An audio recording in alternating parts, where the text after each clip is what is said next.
दोस्तों, भारत में रूसी दूत डेनिस अलीपोव ने शनिवार को अमेरिका पर भारत और रूस के बीच दरार पैदा करने का आरोप लगाया है। उन्होंने कहा कि उनका देश भारत का विश्वसनीय और समय परीक्षित मित्र बना हुआ है। उन्होंने कहा कि अमेरिका अपने प्रतिबंधों के माध्यम से दोनों देशों के संबंधों को खतरे में डालने की कोशिश कर रहा है। क्या है खबर की पूरी जानकारी, आइए जानते हैं विस्तार से। उन्होंने कहा कि भारत में रूस को एक विश्वसनीय, ईमानदार, नेक इरादे वाले, समय परीक्षित मित्र के रूप में एक ठोस प्रतिष्ठा प्राप्त है। ऐसी छवि शुरू में भारतीय सामाजिक आर्थिक विकास में यूएसएसआर के प्रमुख योगदान के कारण बनी थी। यह काफी हद तक कायम है। रूसी दूत ने आरटी समाचार एजेंसी के साथ एक साक्षात्कार में ये बातें कही।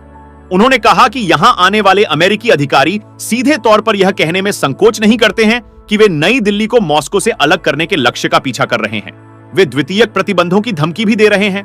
कुछ भारतीय साझेदारों को कभी-कभी स्पष्ट रूप से कहें तो अत्यधिक सावधानी बरतने के लिए मजबूर किया जाता है, लेकिन बड़ी संख्या में ऐसे लोग भी हैं जिनके लिए ऐसा दृष्टिकोण अस्वीकार्य है। बढ़ते द्विपक्षीय संबंधों पर प्रकाश डालते हुए रूसी दूत ने कहा कि हमारे राष्ट्रीय हितों के अनुरूप हमारे संबंधों का व्यापक क्षेत्रों में लगातार विस्तार जारी है, लेकिन हमारे पश्चिमी भागीदारों के विपरीत हमने कभी भी राजनीति पर सहयोग की शर्त नहीं रखी है, घरेलू में हस्तक्षेप नहीं किया है, मामले और हमेशा पारस्परिक रूप से सम्मानजनक और भरोसेमंद रिश्ते बनाए रखे हैं। इसलिए अब भी हम मुख्य रूप से एक साथ काम करने और विनाशकारी एक तरफा दृष्टिकोण के कारण होने वाली प्रसिद्ध बाधाओं को दूर करने के तरीके खोजने की बढ़ती इच्छा देखते हैं।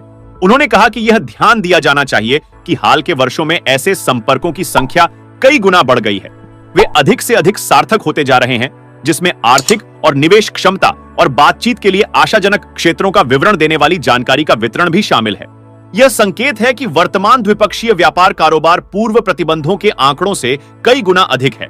उन्होंने कहा कि अलीपोव ने संयुक्त राष्ट्र सुरक्षा परिषद के स्थायी सदस्य के रूप में भारत को शामिल करने का मजबूत पक्ष रखते हुए संयुक्त राष्ट्र और इसके तहत एजेंसियों में तत्काल सुधार का भी आह्वान किया। रूसी दूत ने कहा कि हमारा विचार है कि सुरक्षा परिषद के स्थायी सदस्य के रूप में भारत विश्व बहुमत, मुख्य रूप से वैश्विक दक्षिण के देशों के हितों पर केंद्रित एजेंडे के साथ साथ संतुलन को बढ़ावा देने में महत्वपूर्ण योगदान दे सकता है।